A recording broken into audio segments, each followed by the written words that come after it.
आणि आता महाराष्ट्र अनलिमिटेडला सुरुवात करूयात। पिंपरी चिंचवड पोलिसांनी बनावट नोटा छापणाऱ्या टोळीचा पर्दाफाश केलाय। 6 जणांच्या टोळक्यानं प्रिंटिंग प्रेसचा व्यवसाय सुरू करायचा म्हणून पुण्यातून मशीन घेतली।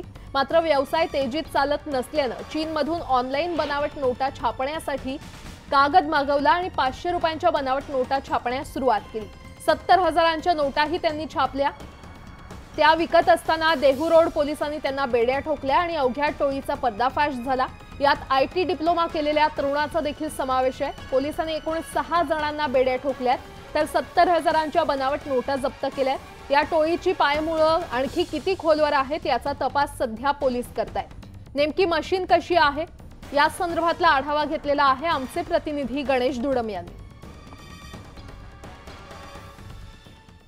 पिंपरी चिंचवड पोलिसांनी बनावट नोटा छापणाऱ्या टोळीचा पर्दाफाश केलेला आहे। देहरोडच्या मुकाई चौकात या नोटा चलनात आणण्यासाठी आल्या असता देहरोड पोलिसांनी या टोळीला ताब्यात घेतलेले। आपण जर पाहायला गेलं तर हीच ती मशीन आहे। हीच मशीन त्यांनी पुण्याच्या आप्पा बळवंत चौकातून मशीन आणली आणि भोसरीमध्ये एका ठिकाणी त्यांनी लग्नपत्रिका वगैरे छापण्याचा व्यवसाय सुरू केला। मात्र त्यामध्ये त्यांना जास्त यश आले नाही, नुकसान होऊ लागले। त्यामुळे कुठेतरी या टोळीने बनावट नोटा छापण्याची युक्ती आखली आणि हुबेहूब अशा पद्धतीने ही बनावट नोटा छापण्याचा हा संपूर्ण कारखाना या ठिकाणी त्यांनी चालू केलेला आहे।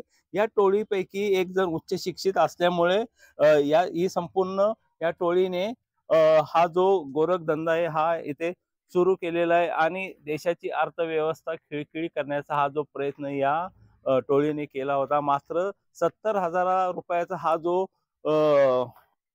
चलनी नोटा या चलनात आणण्यासाठी त्यांनी देहरोडच्या मोकाई चौकात आले असता या टोळीला देहरोड पोलिसांनी जेरबंद केलेलं आहे।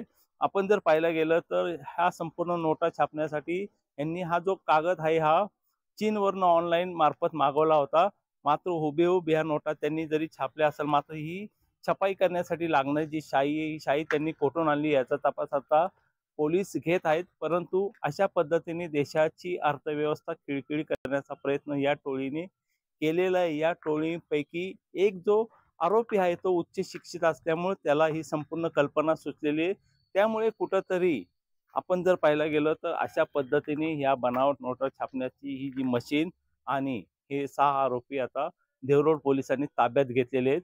आता या आरोपींकडून सखोल चौकशी करण्यात येत आहे की यापूर्वी त्यांनी अशा पद्धतीने काही गुन्हे केलेत का किंवा या मागे काही परकीय शक्तीचा हात आहे का याचाही तपास आता पोलीस घेत आहे।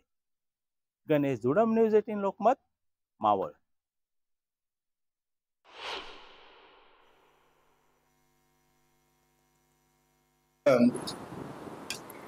परवा 25 तारखेला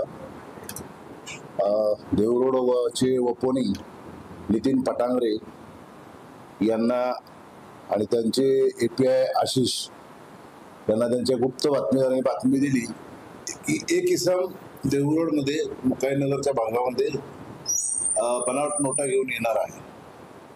त्याप्रमाणे वरिष्ठांच्या मार्गदर्शनाखाली स्टाफच्या सहाय्याने सापळा लावला। त्यावेळी एक इसम त्याच्या हिरो होंडा शाईन गाडीवरून येत होता। बातमीदारांना दिलेल्या वर्णनाप्रमाणे असल्यामुळे त्याला तात्काळ ताब्यात घेतलं। ताब्यात घेऊन त्याची अंगझडती घेतली असता त्याच्याकडे साधारण 140 नोटा 500 रुपये दराच्या मिळाल्या। सदरच्या नोटाचं टीमचे इंचार्ज यांनी बारकाईनं निरीक्षण केलं असता त्या भारतीय चलनातील बनावट नोटा असल्याचं निष्पन्न झालं।